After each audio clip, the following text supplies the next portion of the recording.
আমরা একটা মেডিসিন দিয়ে ইঞ্জেক্টরটি ভিজাইছি। এখন রাত্র বাজে আপনার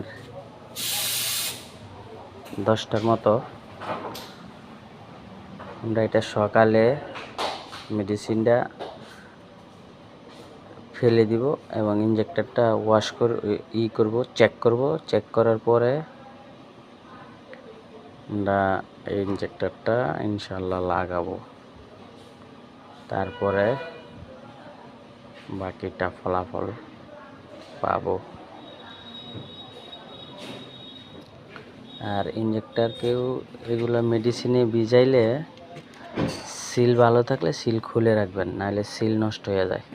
আমাদের রেগুলারের সিল ভালো না, তাই আমরা এটা খুলি নাই, সিল চেঞ্জ করব।